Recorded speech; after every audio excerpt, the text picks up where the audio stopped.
What Meghan Markle just pulled, and on Princess Diana's birthday of all days, grab your wine glass. No, actually, put it down, because this tea is piping hot. It all started so quietly, like a whisper in the wind. Just a cute pink wine bottle popped up on Meghan's Instagram. No video, no heartfelt caption, no mention of Diana, just a sleek, edited photo and some vague line about celebrating moments worth savoring. Seriously? That's what she posted on July 1st, Princess Diana's birthday. This is the day millions of people around the world stop to remember Diana. A day loaded with meaning, pain, respect, and Meghan turns it into a wine launch? People were stunned. Not just surprised, offended. Like, not only was it tone deaf, it felt like a straight-up betrayal of everything Diana stood for. Meghan, who spent years basking in Diana's legacy. All those soft-focus photos, the tear-jerking interviews, the empowerment quotes, and now this? Alcohol? On the anniversary of a woman who died because of a drunk driver? It was like Meghan didn't even try to read the room, or worse, she did, and didn't care. And girl, the backlash, immediate, brutal. The internet dragged her without mercy. Critics didn't need to twist anything. The facts alone did all the damage. People said it felt like she just slapped a wine label on Diana's memory and tried to sell it back to the public. But wait, this is only where it starts to get messy. Once the drama around the timing died down, people started poking around the actual wine. And oh my God, it just kept getting worse. So Meghan had framed this bottle like it was her baby. Hand-selected, California grown, rooted in ritual, all those poetic lifestyle buzzwords meant to make it feel special, sacred, soulful. You know, the kind of thing you'd buy because it feels meaningful, not just tasty. But the internet detectives weren't buying it, and they started digging. Turns out it wasn't Meghan's wine at all. Not even close. Federal documents showed it was actually bottled by the Kunda family winery, operating under something called Dare Nude LLC. Translation: Meghan didn't crush a single grape. She didn't touch the fermentation process. She just licensed someone else's wine and slapped her fancy American Riviera Orchard label on top. Like it was a total rebrand job. And legally, sure, that's allowed, but emotionally, fans felt duped, lied to, betrayed. This was the woman who sold herself as the thoughtful, ethical alternative to all the shallow celebrity nonsense, the one who cared, who was different. But now she was just another famous face pushing a white-labeled product at double the price. It didn't feel personal. It felt like a cash grab. And girl, it wasn't just the wine. Once people realized that was fake, they started looking at the rest of her little American Riviera Orchard collection. The jams, the honeys, the teas, all styled like they came from some whimsical countryside cottage, wild herbs, stone counters, baskets of apricots, cottagecore fantasy. But behind the scenes, mass-produced, wholesale distributed, factory-made products with pretty new labels. The backlash was ruthless. People felt scammed, and worse, disappointed, because this wasn't just any celeb. This was Meghan, the anti-influencer, the one who promised something real. She could have been honest. She could have said these were partnerships, curated goods, maybe even a celebration of ethical artisanship, and people might have loved her for it. But no, she sold it like she made this stuff, like it was hers, straight from her soul to your doorstep. And fans, they weren't just mad, they were heartbroken. And just when everyone thought it couldn't get more embarrassing, boom, another blow. Guess who didn't get an invite to the wedding of the year? That's right, Meghan and Harry were completely iced out of Jeff Bezos and Lauren Sanchez's billionaire Italian yacht wedding extravaganza.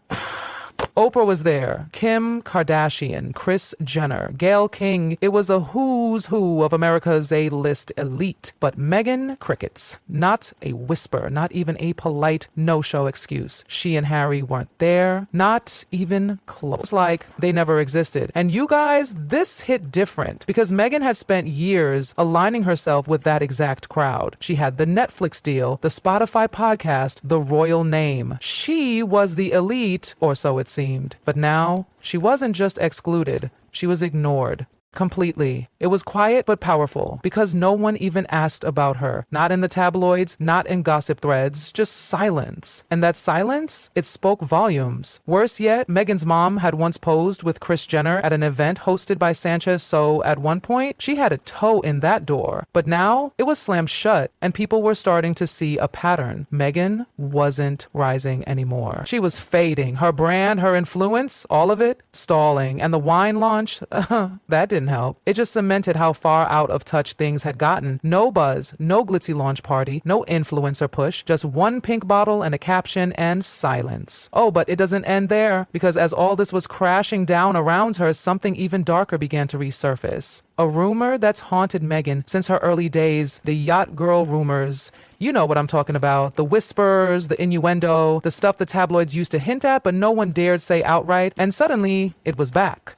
Not from tabloids this time, but from her own former fans. Old screenshots started popping up. Tweets from 2016, invitations to private yacht events in Croatia. Nothing confirmed, but enough to make eyebrows raise. Because in that world, Yacht Week isn't about cocktails on a sun deck. It's about power, access, transactions no one talks about. Allegedly, of course. But here's the thing. The timing couldn't have been worse. Meghan was trying to pitch herself as this polished, mindful, refined entrepreneur. And now people were dredging up the past she's tried so hard to erase. She deleted old blogs, scrubbed interviews, archived the TIG, but the internet never forgets. And now, the contradictions were piling up like a bad PR dream. So here she was, trying to sell a picture-perfect brand, the clean aesthetics, the serene garden vibes, the marble countertops and blush wine, the Meghan Markle aesthetic, but behind the scenes, everything was starting to feel faker than a reality show script. The brand that was supposed to feel personal now just felt manufactured. And just as people were processing all this mess, guess what? It started showing in Harry, too.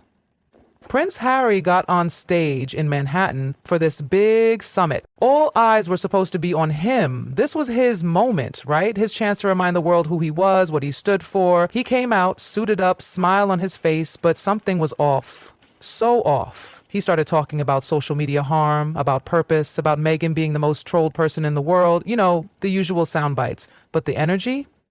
Gone.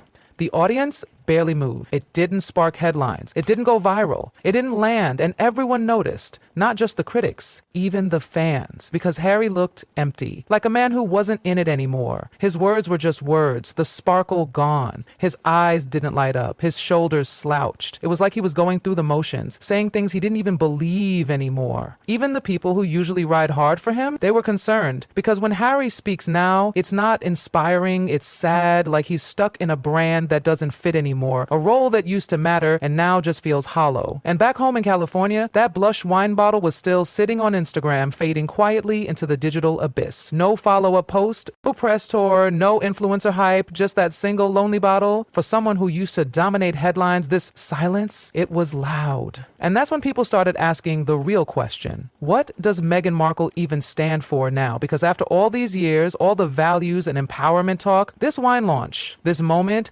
exposed something people weren't ready to admit. There's nothing there. No real mission, no real movement, just marketing. And you know what stung most? It wasn't just the wine. It wasn't even the timing. It was the lie. She could have made it meaningful. She had the perfect opportunity to turn Diana's birthday into something powerful. A charity initiative, a women's fund, a scholarship in Diana's name, anything. But she didn't. She posted a bottle of rosé on the birthday of a woman who died because of drunk driving. And the more people thought about it, the more it stopped looking like a mistake and started looking intentional, like a calculated move disguised as a tribute. And even Meghan's most diehard supporters, they were shaken.